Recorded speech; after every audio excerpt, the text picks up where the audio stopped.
Hello दोस्तों, आज के इस वीडियो में हम टीचिंग एप्टीट्यूड के क्वेश्चन को डिस्कस करेंगे, जो पेडोलॉजी बेस पे है, टीचिंग एप्टीट्यूड बेस पे है। आप देख रहे होंगे कि जो टीजीटी पीजीटी का एग्ज़ाम हो रहा है, उसमें टीचिंग एप्टीट्यूड का एक पोर्शन ही है, जिसमें 10 से 15 नंबर के क्वेश्चन टीचिंग एप्टीट्यूड से आते हैं। तो टीचिंग एप्टीट्यूड में किस-किस टाइप के क्वेश्चन को रिपीट किया जाता है और किस टाइप के क्वेश्चन को प्रमोट करते हैं, यानी सबसे ज़्यादा आने के किसके गुंजाइश हैं, या कौन से वो क्वेश्चन हैं जो लास्ट 10 साल में हर बार पूछे गए हैं। तो आज के इस वीडियो में उसी क्वेश्चन को डिस्कस करेंगे जो लास्ट 10 ईयर से हर बार आए हैं। तो वीडियो को बिना स्किप हुए अंत तक देखिएगा, क्योंकि इस वीडियो में हम विथ फुल एक्सप्लेनेशन समझाएंगे कि क्यों अगर कोई आंसर वो पिक किया गया तो उसका रीज़न क्या है और क्या उसके पीछे ट्रिक है। तो चलिए देखते हैं, आज का वीडियो स्टार्ट करते हैं। पहला क्वेश्चन है, मानचित्र को पढ़ने के लिए आवश्यक कौशल में शामिल है। ऑप्शन ए, उत्कृष्ट ड्राइंग और पेंटिंग कौशल। ऑप्शन बी, एक ग्लोब की गणना और रेखाओं की स्थिति का उपयोग करने की क्षमता। ऑप्शन सी, अर्थपूर्ण क्षमता निर्माण के लिए उत्कृष्ट संचार क्षमता। ऑप्शन डी, स्थान, दूरी और दिशाओं के सापेक्ष स्थिति को समझने की क्षमता। तो इसमें सही जवाब कौन सा होगा दोस्तों? बताइए, इसका सही आंसर क्या होगा? आपके पास 10 सेकंड का टाइम है।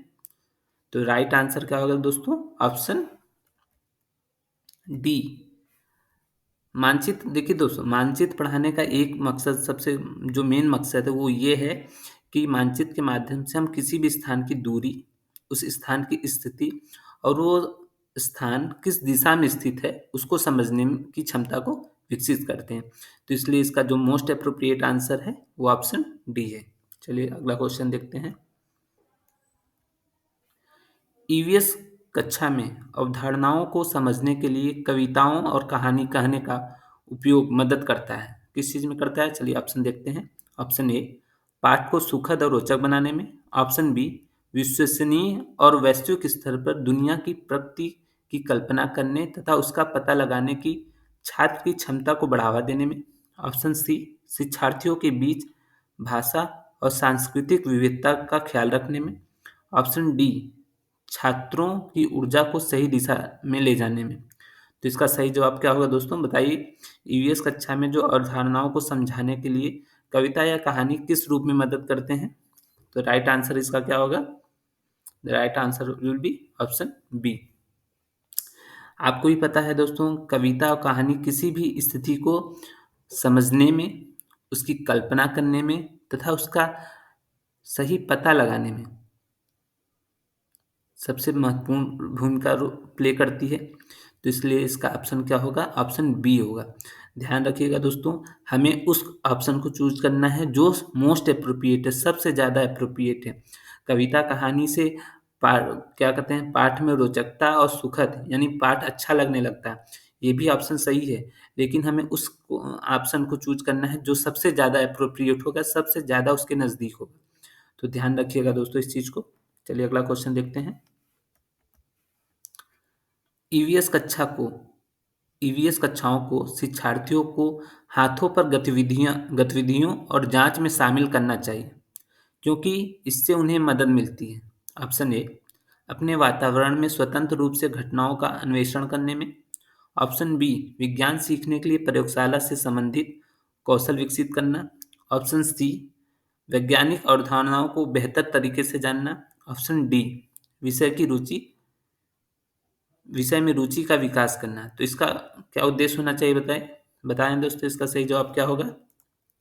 The right answer will be option A.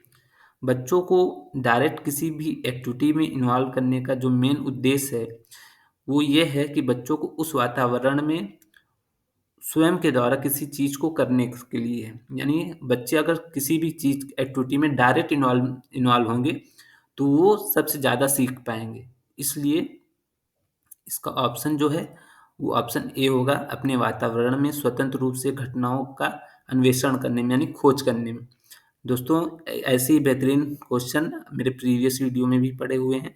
अगर आप अभी तक मेरे प्रीवियस वीडियो को नहीं देखे हैं तो जाके देख सकते हैं। और उस वीडियो में हम कुछ ट्रिक बताए हुए हैं, कैसे आप पेडागोजी के क्वेश्चन को जल्दी से ट्रिक के माध्यम से सही ऑप्शन टिक कर सकते हैं। चलिए अगला क्वेश्चन देखते हैं। एक शिक्षिका अपने छात्रों को सरीसृप के बारे में पढ़ाते हुए वह कई उदाहरण देकर पाठ शुरू करती है और छात्रों से उन विशेषताओं को खोजने के लिए कहती है जो उनके पास थी। वह उपयोग कर रही होगा। ऑप्शन ए प्रेरक दृष्टिकोण का, option B detective approach, option C inductive detective approach and option D detective inductive approach. तो बताइए दोस्तों, शिक्षिका एग्जाम्पल के माध्यम से किस चीज को प्रेरित करने की कोशिश कर रही है? तो इसका सही जवाब होगा ऑप्शन ए प्रेरक दृष्टिकोण। बच्चों को आपने भी देखा होगा दोस्तों कि बच्चों को हम कोई किसी भी चित्र का फोटो दिखाते हैं, चित्र दिखाते हैं, तो वो उसके उसी से सिमिलर चीजों को इकट्ठा करने की कोशिश करते हैं। तो जब टीचर ने बच्चों को सरीसृप से मिलता जुलता एग्जाम्पल दिया, तो वो किस चीज को प्रेरित कर रही है? उनके प्रेरक दृष्टिकोण को, उनको मोटिवेट कर रही है। इसका सही आंसर क्या होगा? Option A. ईवीएस शिक्षक के रूप में आप छात्रों को चिड़ियाघर ले जाने की योजना बनाते हैं। निम्नलिखित में से आप छात्रों को कौन सी गतिविधियां शुरू करने की अनुमति नहीं देंगे? ये बहुत ही इंपॉर्टेंट क्वेश्चन है दोस्तों। आप कई एग्जामों में देखेंगे, सीटेट, टेट, अगर आप टीजीटी पीजीटी एनवीएस का देख रहे हैं, वहाँ भी ये आपको मिलेगा, क्योंकि इसको सरकार के द्वारा भी इस क्वेश्चन को मान्यता दी गई है। कहने का मतलब इस क्वेश्चन में इसका आंसर जो होगा, उसमें सरकार ने भी इस चीज़ को करने से मना किया है, इसलिए ये क्वेश्चन और भी ज़्यादा इम्पोर्टेंट हो जाता है। तो चलिए देखते हैं ऑप्शन क्या है। चिड़ियाघर में उन जानवरों की तस्वीर लेना जिन्हें वे वहाँ देखेंगे। ऑप्शन बी चिड़ियाघर में वे जो कुछ भी देखते हैं उसका चित्र बनाने के लिए अपनी ड्राइंग की किताबें अपने साथ ले जाना। ऑप्शन सी चिड़ियाघर में जानवरों के लिए बहुत सारा खाना साथ ले जाना। ऑप्शन डी चिड़ियाघर में विभिन्न जानवरों द्वारा खाए खाए जाने वाले भोजन का पता लगाने की कोशिश करना। तो इसमें बताइए, एज अ टीचर आप किन एक्टिविटी को, छात्रों की किस गतिविधि को इजाज़त नहीं देंगे, अनुमति नहीं देंगे? तो इसका सही जवाब होगा दोस्तों ऑप्शन सी, चिड़ियाघर में जानवरों को के लिए बहुत सारा खाना ले जाने में ये अलाउड नहीं है, ये साफ मना किया गया है। चलिए अगला क्वेश्चन देखते हैं। प्राथमिक स्तर पर मानचित्रांकन सिखाने से शिक्षार्थियों में निम्नलिखित में से किस कौशल को बढ़ावा मिलता है? ऑप्शन ए गणनाएं अनुमान, ऑप्शन बी साफ सुथरा रेखांकन, ऑप्शन सी माप के अनुसार चित्रण करना एंड ऑप्शन डी सापेक्ष स्थिति और दिशा बोध की जानकारी देना। दोस्तों, अगर वीडियो आपको अच्छी लग रही हो, आपको लग रहा हो कि ये वीडियो आपके लिए हेल्पफुल है, तो प्लीज़ वीडियो को लाइक करिए, सब्सक्राइब करिए और अपने दोस्तों तक ये जानकारी पहुंचाइए। तो चलिए इसका बताइए दोस्तों, इसका सही जवाब क्या होगा? ऑप्शन डी सापेक्ष स्थिति तथा दिशा बोध की जानकारी करना। अगर आप सीटेट की तैयारी कर रहे हैं दोस्तों, तो आपके लिए बता दें कि आपको मैप जरूर देख के जाना है, क्योंकि सीटेट में मैप से रिलेटेड कई क्वेश्चन आते हैं। तो इसलिए मैप को बिल्कुल भी मिस मत करिएगा, मैप को अच्छे से देख के जाइएगा। चलिए अगला क्वेश्चन देखते हैं। ईवीएस में स्टोरी टेलिंग एक प्रभावी शिक्षण रणनीति है। अब क्या सीखने में? ऑप्शन ए यह सिखाने वालों को सुनने की क्षमता विकसित करने में मदद करता है। ऑप्शन बी यह दूसरे के संदर्भ से स्थिति की कल्पना करने की क्षमता विकसित करता है, इससे शिक्षार्थियों में कहानी लेखन की क्षमता विकसित होती है। ऑप्शन डी यह पाठ को बहुत रोचक बनाता है। तो स्टोरी टेलिंग के माध्यम से दोस्तों आप क्या सीखते हैं, बताइए। तो अगर आप ऑप्शन बी देख रहे हैं, यह दूसरे के संदर्भ से स्थिति की कल्पना करने की क्षमता विकसित करना, हाँ बिल्कुल सही। स्टोरी में हम अक्सर, अगर आपको ध्यान होगा तो आपके मम्मी पापा और दादी कहानियाँ सुनाती, उससे हमें क्या, एक हम अलग ही कल्पना करने लगते हैं, यानी कल्पनाशील दुनिया में चले जाते हैं, तो हम उस इंसान की कल्पना करने लगते हैं। तो स्टोरी में वही होता है, जब हम कोई स्टोरी सुनते हैं तो उसके बारे में कल्पना करने लगते हैं। तो इस ऑप्शन में केवल एक ही क्वेश्चन में है कल्पना के बारे में बात किया गया है, तो इसका सही जवाब ऑप्शन बी होगा। ठीक है दोस्तों, आई होप आपको समझ में आ रहा होगा। चलिए अगला क्वेश्चन देखते हैं। एनसीएफ 2005 नेशनल करिकुलम फ्रेमवर्क 2005 ने कक्षा 1 और 2 के लिए ईवीएस के पाठ्यक्रम और पाठ्य पुस्तकों की सिफारिश नहीं की है। इसका सबसे उचित कारण क्या है? ऑप्शन ए पाठ्यक्रम के भार को कम करने के लिए, ऑप्शन बी, ईवीएस केवल कक्षा 3 के लिए है। ऑप्शन सी, कक्षा 1 और 2 के शिक्षार्थी शिक्षार्थी पढ़ लिख नहीं सकते। ऑप्शन डी, एक प्रासंगिक शिक्षण वातावरण प्रदान करने में। तो बताइए दोस्तों, इसका सही जवाब क्या होगा? एनसीएफ ने कक्षा 1-2 के लिए पाठ्यक्रम क्यों नहीं सजेस्ट किया है, क्यों नहीं उसकी सिफारिश की है? तो इसका सही जवाब होगा दोस्तों ऑप्शन डी, एक प्रासंगिक शिक्षण वातावरण प्रदान करना। एनसीएफ ने जो नेशनल करिकुलम फ्रेमवर्क है उसके अनुसार वो यह सिफारिश करता है कि जो कक्षा 1 और 2 का बच्चा है उसको शिक्षक के माध्यम से एक अच्छा वातावरण देना है जिसमें वो पर्यावरण को समझ सके, जान सके। लेकिन जब ईवीएस का जो पाठ्यक्रम शामिल किया गया है वो क्लास 3 से शामिल, कक्षा 3 से शामिल किया गया है, इसलिए एक प्रासंगिक शिक्षण वातावरण प्रदान करने के लिए कहा गया है। चलिए अगला क्वेश्चन देखते हैं। प्राथमिक स्तर पर ईवीएस पाठ्य पुस्तक में निम्नलिखित में से कौन सी विशेषता होनी चाहिए? यह अमृत अवधारणाओं की परिभाषा और स्पष्टीकरण पर केंद्रित है। ऑप्शन बी, यह छात्रों की विविध पृष्ठभूमि को पूरा करता है। ऑप्शन सी, यह एक एकीकृत तरीके से प्राकृतिक और सामाजिक सांस्कृतिक वातावरण प्रस्तुत करता है।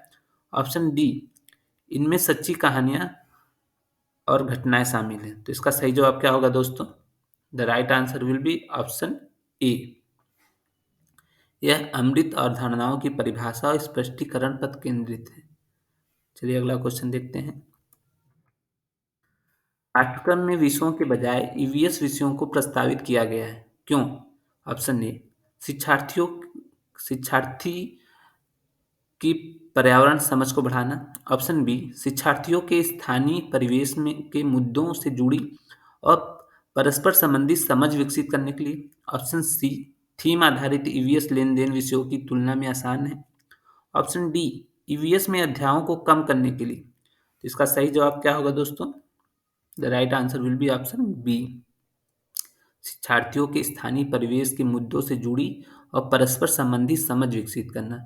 जो ईवीएस में पाठ्यक्रम में ईवीएस को शामिल करने का जो मेन उद्देश्य है, बच्चों को उनके आसपास के परिवेश से जुड़े मुद्दे जो हैं पर्यावरण से रिलेटेड और उससे संबंधित क्या दिक्कतें आ रही हैं, उससे क्या समझ विकसित हो रहा है, इसको शामिल समझने के लिए ईवीएस को पाठ्यक्रम में शामिल किया गया है। आई होप दोस्तों आपको समझ में आ रहा होगा। चलिए अगला क्वेश्चन देखते हैं। बच्चों को अन्वेषण के माध्यम से ईवीएस सीखने का बहुत स्थान मिलता है। यह इंगित करता है कि ऑप्शन ए, ईवीएस को रट कर सीखा जाता है। ऑप्शन बी, ईवीएस को सूचना के माध्यम से सीखा जाता है। ऑप्शन सी, ईवीएस बाल केंद्रित है। एंड ऑप्शन डी, ईवीएस शिक्षक केंद्रित है। तो आप देख रहे होंगे बच्चों को अन्वेषण के माध्यम से, यानी बच्चा स्वयं इन्वॉल्व हो रहा है, खुद के माध्यम से सीख रहा है। तो यह कैसा सीखना हुआ दोस्तों? बताइए इसका सही जवाब क्या होगा? इसका सही जवाब ऑप्शन सी है, ईवीएस बाल केंद्रित है। और प्रेजेंट टाइम में जो पाठ्यक्रम है वो चाइल्ड सेंटर है, यानी बच्चों की रुचि अभिरुचि को ध्यान में रखकर चीज़ें सिखाई जाती हैं। तो जहाँ बच्चे का डायरेक्ट इन्वॉल्वमेंट हो रहा है, बच्चे को खुद परफॉर्म का मौका मिल रहा है, तो ऐसी शिक्षा को क्या कहा जाता है? बाल केंद्रित शिक्षा। तो इसलिए इसका ऑप्शन क्या होगा? ऑप्शन राइट सी। चलिए अगला क्वेश्चन देखते हैं। प्राथमिक स्तर पर चित्रांकन सिखाने से शिक्षार्थियों में निम्नलिखित में किस कौशल को बढ़ावा मिलता है? अच्छा, ये क्वेश्चन दोस्तों रिपीट हो गया है। चलिए अगला क्वेश्चन। पाठ्यक्रम में विषयों के बजाय ईवीएस विषयों को प्रस्तावित किया गया क्योंकि विद्यार्थियों की समझ को बढ़ाना है। ऑप्शन बी, शिक्षार्थियों के स्थानीय परिवेश के मुद्दों से जुड़ी और परस्पर संबंधी समझ को विकसित करना है। ऑप्शन सी, थीम आधारित ईवीएस लेन देन विषयों की तुलना में आसान है। ऑप्शन डी, ईवीएस में अध्यायों को कम करने के लिए।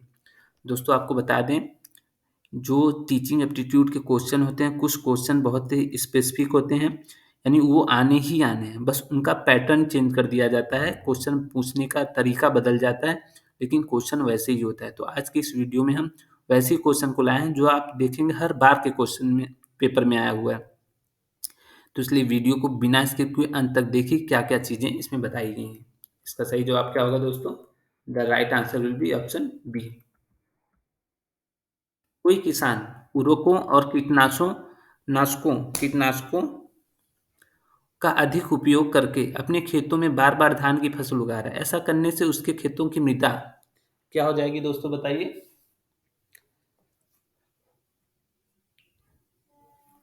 अगर कोई किसान बार बार कीटनाशक का प्रयोग कर रहा है तो उसके खेतों में क्या हो जाएगा, चलिए देखते हैं। ऑप्शन ए, जुताई के लिए उपयुक्त बन जाएगी।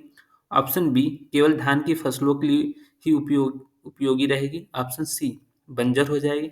या ऑप्शन डी, अन्य फसलों के लिए भी उपजाऊ बन जाएगी। तो इसका सही जवाब होगा दोस्तों ऑप्शन सी, थर्ड, बंजर हो जाएगी। अगर आप बहुत ज़्यादा फर्टिलाइजर और कीटनाशकों का उपयोग कर रहे हैं तो आपके जो खेतों की जो मृदा है वो बंजर हो जाएगी, स्टेराइल हो जाएगी। थैंक यू दोस्तों। दोस्तों, वीडियो अगर आपको अच्छी लगी हो, आपके लिए हेल्पफुल हो, तो वीडियो को प्लीज़ लाइक करिएगा। आपका एक लाइक हमें मोटिवेट करता है कि अच्छे से अच्छे कंटेंट को आप तक पहुंचाने के लिए।